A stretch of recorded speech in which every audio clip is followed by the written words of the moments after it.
स्वागत है आप सभी का tech study ITI YouTube channel पर। आईटीआई एम्प्लॉयबिलिटी स्किल्स में क्लास 14 आज हम लोग करेंगे। एंड ये आप सभी के जो न्यू क्वेश्चन बैंक जारी हुआ आपके एग्जामिनेशन से जस्ट पहले, उसी की क्लासेस यहाँ पे कंटिन्यू तब से चैनल पे चल रही हैं। एंड आपके एग्जामिनेशन से पहले इसे हम यहाँ पे कंप्लीट भी करवा देंगे। आज का जो हम मॉड्यूल करने वाले यहाँ पे वो होगा आपका डाइवर्सिटी एंड इंक्लूजन। आप यहाँ पे देख सकते हैं ऊपर के सारे मॉड्यूल कंप्लीट हो चुके हैं। तो अगर आपने उन वीडियोस को नहीं देखा, डिस्क्रिप्शन में आपको प्लेलिस्ट मिल जाएगी, वहाँ से आप जाके उन्हें ज़रूर एक बार चेकआउट कर लीजिएगा। सारे क्वेश्चन हिंदी और इंग्लिश में हम आप सभी के लिए करवा रहे हैं। एंड वीडियो को प्लीज़ लाइक कीजिएगा एंड चैनल को सब्सक्राइब भी जरूर कर लीजिएगा। डाइवर्सिटी और इंक्लूजन का मतलब होता है, डाइवर्सिटी मतलब होता है विविधता। अलग अलग तरह के लोग हमारे यहाँ रहते हैं, अलग धर्म, अलग जाति, अलग कलर, हर तरह के लोग आपके पास अपने देश में रहते हैं। एंड इंक्लूजन मतलब होता है समावेशन। तो मतलब डाइवर्सिटी मतलब क्या है, विविधता है। एंड इंक्लूजन मतलब क्या है, समावेशन। उस विविधता को भी हमें क्या करना है, एक साथ समावेशित करना है। बेसिकली विविधता में एकता जो कहा जाता है ना, उसी चीज़ के ऊपर आपका ये मॉड्यूल रहने वाला है। एंड इसी से रिलेटेड यहाँ पे क्वेश्चंस भी रहने वाले हैं। इस मॉड्यूल में टोटल निमी के आपके 30 क्वेश्चंस दिए गए हैं, जो हम एक ही पार्ट में यहाँ पे कंप्लीट कर लेंगे आपके पार्ट 14 में। इसके बाद आपका नीचे सिर्फ 5 मॉड्यूल बचेगा, जो कि आने वाले वीडियोज़ में कंप्लीट हो जाएगा।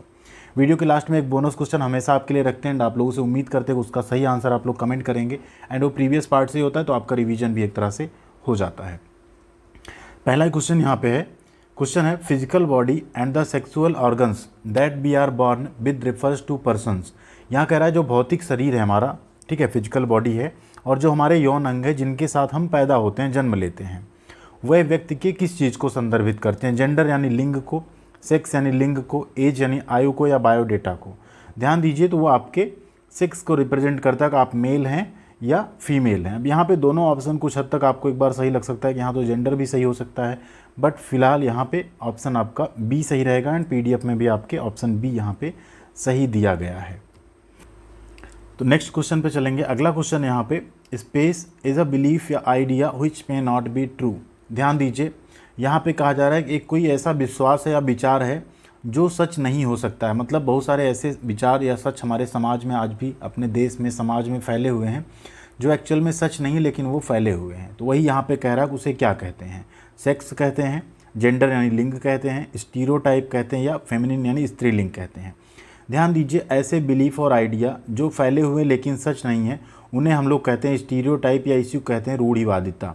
ठीक है, इसके एग्जाम्पल के लिए हम कुछ बता सकते हैं। जैसे एक एग्जाम्पल के लिए आप यहाँ पे ये कह सकते हैं, जैसे लड़कियाँ हैं, पहले के टाइम पे क्या होता था, लड़कियों को ज़्यादा मत पढ़ाओ, उनकी शादी कर दो, पढ़ लिख के क्या करेंगी।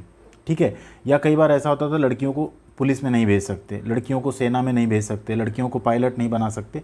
इस तरह की समाज में कई सारी रूढ़ियाँ फैली हुई थी जो कि गलत थी, लेकिन फिर भी क्या होता था, ये विचार, ये विश्वास जो है समाज में फैले हुए थे। या लड़कों को लेके था कि लड़के डांस नहीं कर सकते, डांस करेगा तो उसको गांव में कहते हैं ना लोग, नचनिया या डांस कर रहा है, इस टाइप का। जबकि ऐसा कुछ नहीं, आज लड़के भी अच्छे डांसर्स हैं, लड़कियां भी अच्छी डांसर्स हैं। मतलब वो सारे काम लड़के लड़कियां सब मिल के करें, यही हमारा होता है समावेशन एंड इक्वलिटी। और इसी चीज़ को जो समाज में इसको लेके गलत एक धारणा फैली, उसे ही कहते हैं रूढ़िवादिता। ठीक है, यहाँ पे इतना इस टॉपिक पे बारे में बोलने का मतलब यही था कि आप इस चीज़ को समझ जाओ, क्योंकि इसी से रिलेटेड आगे और भी क्वेश्चंस आने वाले हैं। तो राइट आंसर आपका क्या हो गया, ऑप्शन नंबर सी, स्टीरियोटाइप या रूढ़िवादिता। नेक्स्ट क्वेश्चन है, boys are often discouraged from expressing their space. लड़के अक्सर अपने को व्यक्त करने से हतोत्साहित होते हैं, डिस्करेज किए जाते हैं। ठीक है, थॉट्स अपने विचार, इमोशंस अपनी भावनाएं, आइडियाज़ अपने विचार, जॉयनेस यानी अपना हैप्पीनेस या जॉयनेस। तो ध्यान दीजिए, लड़कों के बारे में कहावत ना, लड़के जो है, मर्द को दर्द नहीं होता है, कहावत है ना, या लड़के इमोशन मतलब नहीं शो कर सकते। तो यही यहाँ पे है कि लड़के इमोशन जो है शो कर सकते हैं, बट ये एक रूढ़ फैली हुई है कि जो बॉयज़ हैं वो अपने इमोशंस जो है व्यक्त करने में हतोत्साहित होते हैं। लेकिन ऐसा नहीं, लड़कों के भी अपने इमोशंस होते हैं, लड़के भी सैड होते हैं, लड़के भी हैप्पी होते हैं, लड़के भी अपने इमोशन को जाहिर कर सकते हैं। ठीक है, नेक्स्ट क्वेश्चन है, even though Rupa is highly efficient at her job, her manager gives most of the field travel related projects to Ramesh, this can be an example of. अब यहाँ देखिए, कह रहा है कि भले ही रूपा अपने काम में अत्यधिक कुशल है, लेकिन उसका जो मैनेजर है, प्रबंधक है, वो ज़्यादा जो यात्रा संबंधी काम होते हैं वो रमेश को देता है।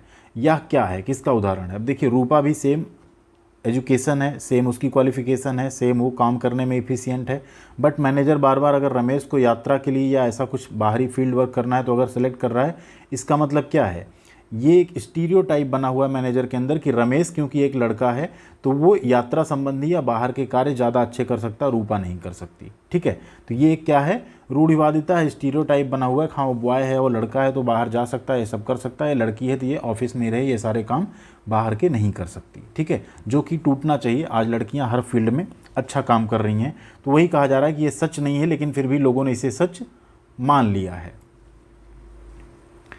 अगला क्वेश्चन है अजीम। अजीम वांट्स टू लर्न डांसिंग। अब अजीम नाम से ही पता है आपको क्या है, मेल। ठीक है, Azim wants to learn dancing, Azim dance सीखना चाहता है। एंड चैलेंज जेंडर स्टीरियोटाइप, और जो एक लैंगिक रूढ़िवादिता है, मतलब जेंडर बेस पे बनाया गया है कि लड़कियां डांस कर सकती हैं, लड़के नहीं कर सकते, उसे चैलेंज करना चाहता है। इट इज़ कम्प्लीटली, ये क्या है, इररिलेवेंट है मतलब अप्रासंगिक है, इम्पॉसिबल असंभव है, अपोजिट यानी विपरीत है, या ओके यानी ठीक है। तो ये बिल्कुल ठीक है। अगर वो ये चैलेंज करना चाहता है जेंडर स्टीरियोटाइप को, तो अजीम बिल्कुल क्या है, सही है, उसे ये चीज़ करना चाहिए, उसे डांस सीखना चाहिए। तो राइट आंसर क्या हो जाएगा आपका, ऑप्शन नंबर डी, ओके है भाई, ठीक है। अगला क्वेश्चन है 6 नंबर यहाँ पे, space can lead to division of people, communities and families. ध्यान दीजिए, काफ़ी इंपॉर्टेंट क्वेश्चन हैं ये। यहाँ कह रहा है कौन सी ऐसी चीज़ें लोगों को समुदाय और परिवारों के विभाजन का कारण बन जाती है। एंगर यानी क्रोध, ईगो यानी अहंकार, डिस्क्रिमिनेशन यानी भेदभाव, जेंडर यानी लिंग। देखिए, कभी भी अगर आप डिस्क्रिमिनेशन करेंगे, भेदभाव करेंगे, तो लोग क्या होंगे, आपस में बंट जाएंगे, विभाजित हो जाएंगे। ठीक है, जैसा अपने देश में हुआ भी, जाति के आधार पे, धर्म के आधार पे, कितने आधार पे लोग, अमीरी गरीबी के आधार पे, हर तरह पे लोग क्या है, बंटे हुए हैं। जेंडर के आधार बंटे, महिलाएं ये नहीं कर सकती, पुरुष वो नहीं कर सकते।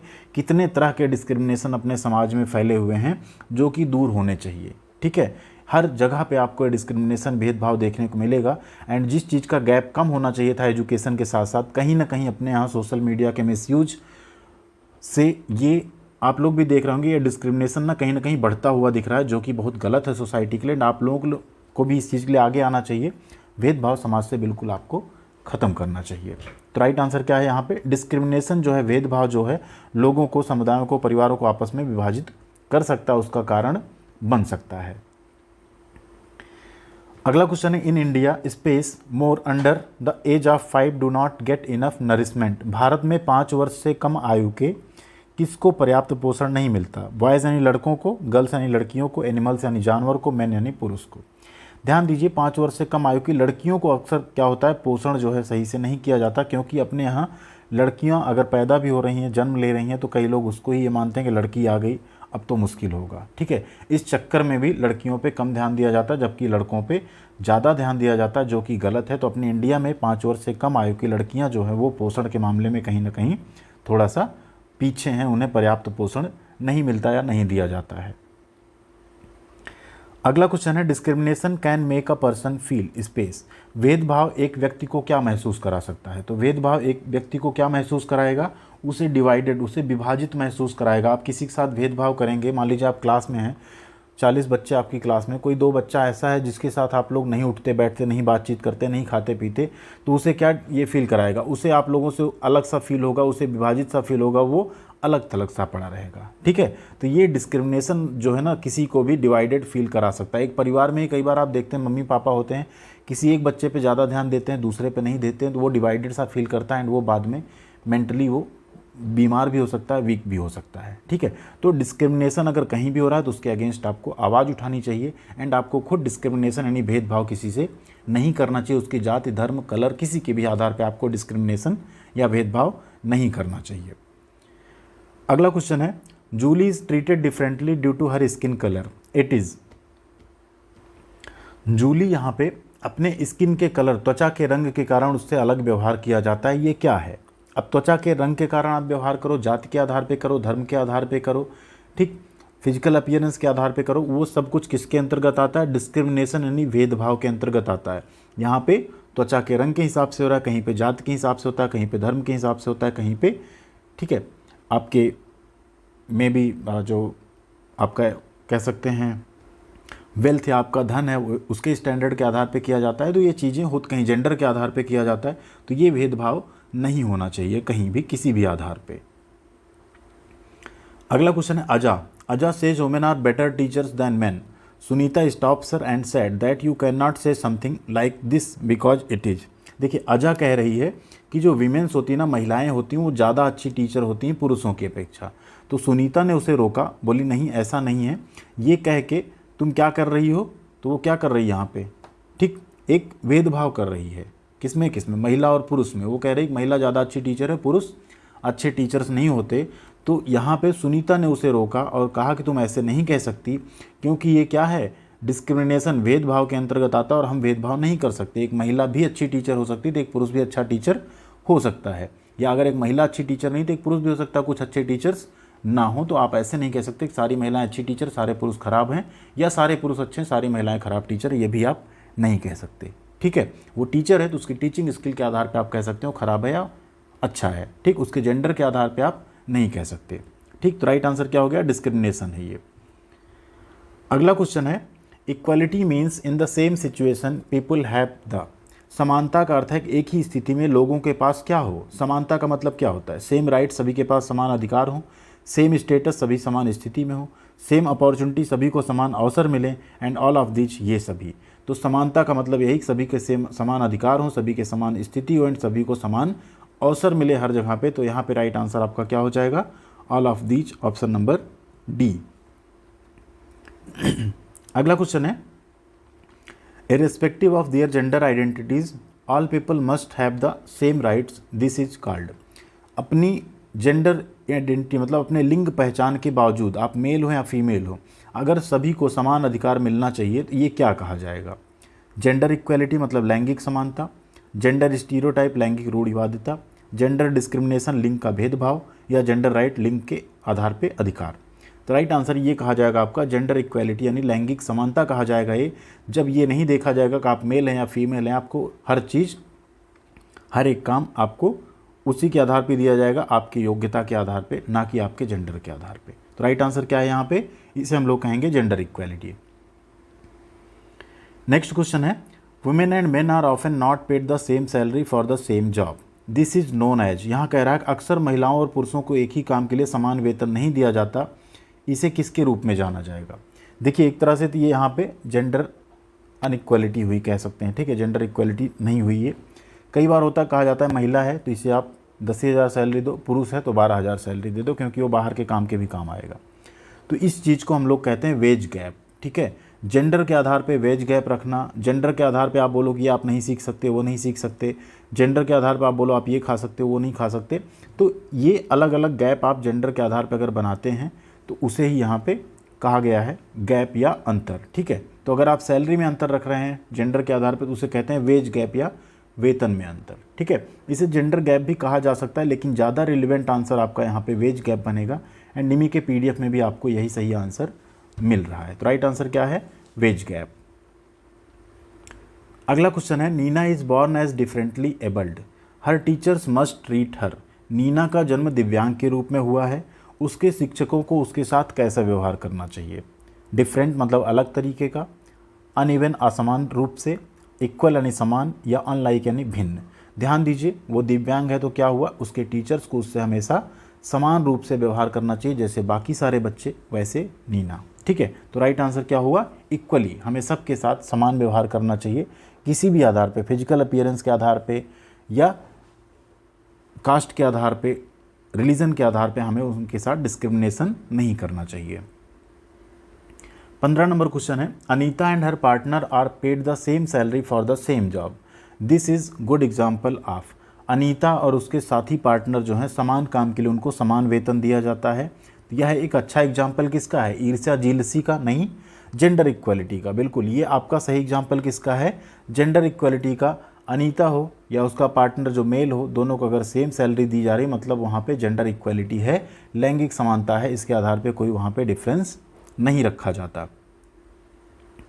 16 नंबर क्वेश्चन है यहाँ पे आपका, workplace is a place where employees from different backgrounds are hired and they work in a safe and respectful environment, this is an example of. यहाँ कह रहा है कार्यस्थल एक ऐसी जगह है जहाँ विभिन्न पृष्ठभूमि के कर्मचारियों को काम पर रखा जाता है और वो सुरक्षित और सम्मानजनक माहौल में काम करते हैं। यह क्या है, देखिए कोई भी वर्क प्लेस जब होता है तो वहाँ पे अलग अलग लेवल के लोग होते हैं, मैनेजर भी होते हैं, वर्कर्स भी होते हैं, कॉन्ट्रैक्टर वर्कर भी होते हैं, प्यून्स भी होते हैं, अलग अलग पृष्ठभूमि और अलग अलग जगहों से भी आते हैं। अलग अलग पोस्ट तो है ही, अलग अलग जगहों से आते हैं, अलग अलग धर्म से आते हैं, अलग अलग कास्ट से आते हैं, अलग अलग कलर के होते हैं, ठीक, अलग अलग जेंडर होता है। बट यहाँ ये कहा जा रहा है कि वह सुरक्षित और सम्मानजनक माहौल में अगर काम कर रहे हैं तो इसे ही हम लोग क्या कहते हैं, डाइवर्सिटी कहते हैं, विविधता कहते हैं। ठीक है, कि विभिन्न जगहों से लोग आए लेकिन काम कहाँ पे कर रहे हैं, एक ही कार्यस्थल पे एक टारगेट के लिए काम कर रहे हैं, उसे हम क्या कह देंगे, विविधता यानी डाइवर्सिटी कहेंगे।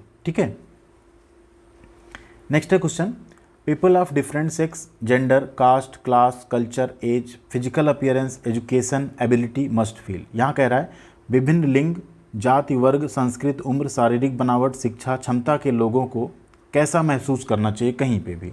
आप किसी भी कास्ट के हों, किसी भी जेंडर से हों, ठीक है, किसी भी क्लास के हों, किसी भी कल्चर को फॉलो करते हों, आपको कैसा महसूस करना चाहिए किसी भी कंट्री में, किसी भी जगह, सेफ एंड रेस्पेक्टेड। सभी को ये हक है कि वो हर जगह सुरक्षित और सम्मानित महसूस करें, उन्हें कहीं पे भी डिसरेस्पेक्टफुल या अनसेफ नहीं फील कराया जाना चाहिए। तो राइट आंसर क्या हो गया आपका, option number B.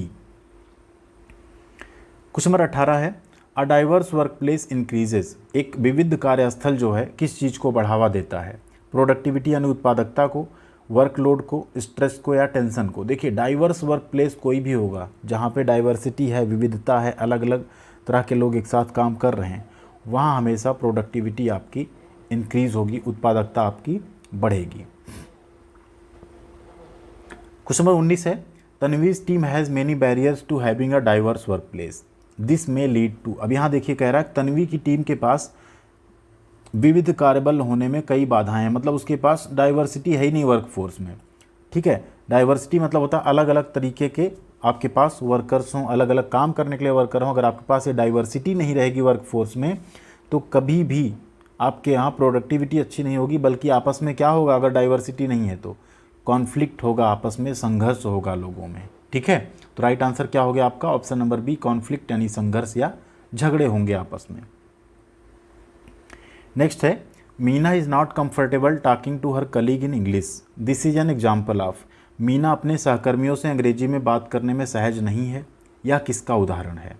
Cast barrier का है, कल्चरल बैरियर है, कम्युनिकेशन यानी संचार बाधा है, या जेंडर बैरियर यानी लिंग बाधा है। तो ये आपका क्या है, कम्युनिकेशन बैरियर है, वो संचार बाधा है, क्योंकि वो इंग्लिश नहीं जानती तो वो उनसे कंफर्टेबली इंग्लिश में बात नहीं कर पा रही। ठीक है, राइट आंसर क्या हो गया आपका, option number C, communication barrier यानी संचार बाधा। क्वेश्चन नंबर 21 है यहाँ पे, the practice of including people with respect and empathy is called. यहाँ देखिए काफ़ी इंपॉर्टेंट क्वेश्चन है आपका, कह रहा है लोगों को सम्मान और सहानुभूति के साथ शामिल करने की प्रथा को क्या कहते हैं। तो लोगों को सम्मान और सहानुभूति के साथ अगर आप एक साथ शामिल करते हैं उसे ही हम लोग कहते हैं इंक्लूजन यानी समावेशन, आपस में क्या होना, एकजुट होना, एक साथ शामिल होना, उसे हम लोग क्या कहते हैं, समावेशन। ठीक है, नेक्स्ट है question, an inclusive environment is needed for happiness and space at work. कार्यस्थल पर खुशी और किसके लिए एक समावेशी वातावरण की आवश्यकता है, आइडियाज़ के लिए, ग्रोथ यानी विकास के लिए, वेज गैप के लिए, या स्टीरियोटाइप के लिए। तो ध्यान दीजिए, खुशी और ग्रोथ के लिए हमें समावेशी वातावरण की आवश्यकता होती है। ठीक है, इंक्लूसिव एनवायरनमेंट की आवश्यकता होती है, तभी आप ज़्यादा प्रोडक्टिविटी भी कर पाएंगे एंड आप ज़्यादा ग्रोथ भी कर पाएंगे। क्वेश्चन नंबर 23 है, inclusion in a workplace happens when every member of the company gets the same at work. यहाँ कह रहा है कार्यस्थल में समावेशन तब होता है जब कंपनी के प्रत्येक सदस्य को काम पर समान क्या मिलता है, चांस यानी संभावना, कल्चर यानी संस्कृति, न्यूट्रिशन यानी पोषण, एज यानी उम्र। तो अगर सबको समान चांस दिया जाए तो ये कहा जाता है कि जो आपका वर्क प्लेस है उसमें इंक्लूजन यानी समावेशन है, क्योंकि हम सबको यहाँ पे बराबर की संभावना देते हैं उनकी योग्यता के आधार पर। अगला क्वेश्चन है, the word chairperson needs to be used instead of chairman, this is a practice of. देखिए यहाँ कह रहा है चेयरमैन के स्थान पे चेयरपर्सन शब्द का प्रयोग किया जाना चाहिए, यह क्या है। अब देखिए जो आपका चेयरमैन वर्ड है ना, इसमें इटसेल्फ आप देख रहे हैं क्या है, एक मैन वर्ड इन्वॉल्व है, मतलब ये कहा जा रहा है कि जो चेयरमैन है वो आदमी ही हो सकता है, जबकि ऐसा नहीं। आपने बहुत सारी चेयरमैन कंपनियों, जो बड़ी बड़ी कंपनीज़ हैं उसमें देखा होगा उनकी जो चेयरमैन है वो वीमेंस हैं, महिलाएं हैं। ठीक है, बड़ी बड़ी पोस्ट जो चेयरमैन की पोस्ट है उस पर भी महिलाएं हैं। तो चेयरमैन ना कह के उन्हें क्या कहा जाना चाहिए, चेयरपर्सन कहा जाना चाहिए। ठीक है, क्योंकि चेयर वुमेन तो आप कह नहीं सकते। इसका लेटेस्ट एग्जांपल आपने अभी क्रिकेट में भी देखा होगा, जब बैट्समैन कहा जाता था, फिर फीमेल क्रिकेट इतना पॉपुलर हुआ, अभी क्या हो गया, बैट्समैन का बैटर हो गया। ठीक है, क्योंकि फीमेल है तो उनको आप बैट्समैन नहीं कह सकते ना, उनको या तो बैट्सवुमेन कही हो, आप कह नहीं सकते, तो फिर दोनों के लिए कॉमन एक वर्ड बनाया गया, बैटर। उसी तरह से यहाँ पे भी चेयरमैन ना होकर क्या बनाया जाए, चेयरपर्सन। तो ये किस चीज़ का अभ्यास होगा, तो ये एक्चुअल में किसका अभ्यास होगा, इंक्लूसन यानी समावेशन का अभ्यास होगा, कि आप चाहे महिला हो चाहे पुरुष हो, आप उनको इंक्लूड कर रहे हो सेम पोस्ट में, एंड ये चीज़ जो भी एक गैप है जो बनाया गया शब्दों के थ्रू, इसको भी आप दूर कर रहे हो। क्वेश्चन नंबर 25 है, Subir wants to celebrate all festival at the work place, this shows that he is. Subir जो है सभी त्यौहार कार्यक्रम कार्यस्थल पर ही मनाना चाहते हैं, इससे पता चलता है कि वो क्या हैं, इंक्लूसिव यानी समावेशी हैं, प्रोडक्टिव हैं, डिसिप्लिन्ड हैं या साइलेंट हैं। तो इसका मतलब है सुबीर क्या हैं, इंक्लूसिव हैं, समावेशी हैं, वो सबको लेके एक साथ जो है कार्यस्थल पे त्यौहार मनाना चाहते हैं। तो राइट आंसर हो गया आपका option number A. Question number 26 है, space is a serious issue that affects an individuals mental, emotional, physical wellbeing in the workplace. यहाँ कह रहा है कि एक गंभीर मुद्दा है जो कार्यस्थल में किसी व्यक्ति की मानसिक, भावनात्मक, शारीरिक भलाई को प्रभावित करता है। Company rule, meeting with the manager यानी मैनेजर के साथ बैठक, सेक्सुअल हैरेसमेंट यानी यौन उत्पीड़न, या ट्रैवल लीव यानी यात्रा अवकाश। ध्यान दीजिए, यहाँ सबसे सीरियस इशू आपका सेक्सुअल हैरेसमेंट है, जो किसी को मानसिक, भावनात्मक और शारीरिक रूप से क्या कर सकता है, प्रभावित कर सकता है। ठीक है, कहाँ पे, वर्क प्लेस पे। तो सेक्सुअल हरासमेंट या यौन उत्पीड़न यहाँ पे आपका राइट आंसर हो जाएगा। नेक्स्ट क्वेश्चन है, the Indian government passed the sexual harassment of women at work place prevention, prohibition and redressal act in 2013। In simpler terms it is also called. Bharat सरकार ने कार्यस्थल पर महिलाओं की यौन उत्पीड़न के रोकथाम के लिए एक अधिनियम बनाया 2013 में। उसे सरल शब्दों में क्या कहते हैं, उसे कहते हैं POSH, prevention of sexual harassment. POSH कहते हैं इसे, प्रिवेंशन ऑफ सेक्सुअल हरासमेंट, ठीक है, of women at work place. तो राइट आंसर क्या है आपका, POSH। 28 नंबर क्वेश्चन है, as per the POSH act any work place that has 10 और more employee must constitute an space POSH। यहाँ ये कह रहा है जो POSH अधिनियम बनाया गया उसके अनुसार किसी भी कार्यस्थल पर अगर 10 से ज़्यादा कर्मचारी हैं तो उनके पास POSH के लिए एक इंटरनल कमेटी का गठन होना चाहिए। किसका गठन होना चाहिए, IC यानी इंटरनल कमेटी। IC को कई बार ICC कहते हैं, इंटरनल कंप्लेंट कमेटी कहते हैं। ठीक है, इसका गठन जरूर होना चाहिए अगर 10 से ज़्यादा कर्मचारी हैं उस केस में। तो राइट आंसर हो गया आपका IC यानी इंटरनल कमेटी। नेक्स्ट क्वेश्चन है, sexual harassment eight work place can happen at. कार्यस्थल पर जो यौन उत्पीड़न है वो कैसे हो सकता है। ऑफिस में हो सकता है, कार्यालय में आप किसी भी महिला पे आप गलत टिप्पणी या कुछ कर सकते हैं तो वो आपका यौन उत्पीड़न के अंतर्गत आएगा। ऑफिस व्हाट्सएप ग्रुप में अगर आप उसे कुछ भी अभद्र भाषा का प्रयोग कर रहे हैं तो वो भी एक सेक्सुअल हरासमेंट के अंतर्गत आएगा। ऑफिस के ऑनलाइन मीटिंग में अगर आप कुछ कह रहे हैं, ठीक है, जेंडर से रिलेटेड, तो वो भी आपका सेक्सुअल हरासमेंट के अंतर्गत आएगा। तो राइट आंसर क्या हो गया आपका, ऑल ऑफ दीज यानी ये सभी। नेक्स्ट है 30 number question, under POSH a workplace is a space POSH के अंतर्गत एक कार्यस्थल है। तो एक कार्यस्थल वो है जहाँ पे ऑफिस स्पेस हो यानी कार्यालय का स्थान हो। All places visited by the employee for the purpose of work, काम के उद्देश्य से कर्मचारी द्वारा सभी जो स्थान है वहाँ पे दिखना चाहिए, जाना चाहिए। C है transportation provided by the employer, नियोक्ता द्वारा प्रदान किया जाना चाहिए क्या, ट्रांसपोर्टेशन, परिवहन भी यानी आने जाने का सुविधा, या ऑल ऑफ दीज ये सभी। तो यहाँ राइट आंसर है ये सभी। कोई भी अंडर POSH जो वर्क प्लेस होगा वहाँ पे ये सभी फैसिलिटीज आपकी होनी चाहिए। तो राइट आंसर हो गया आपका ऑप्शन नंबर D। अब आती बोनस क्वेश्चन की बारी जो कि पार्ट 13 से हमने लिया है। The space is a few words that can quickly tell what the email is about. कुछ शब्द हैं जो तुरंत बता सकते हैं कि ईमेल किसके बारे में है। ठीक है, यहाँ कुछ शब्द हैं, कंपोज, सब्जेक्ट, इनबॉक्स या ID। जो भी राइट आंसर आप लोग कमेंट करके बताइएगा। वीडियो को लाइक एंड शेयर जरूर कीजिएगा। चैनल पे नए हैं, सब्सक्राइब अभी भी नहीं किया तो प्लीज़ करके हमारे साथ जुड़ जाइएगा। मिलते हैं अगले अपडेट साथ अगले वीडियो में। ख्याल रखिएगा अपना। Thank you very much.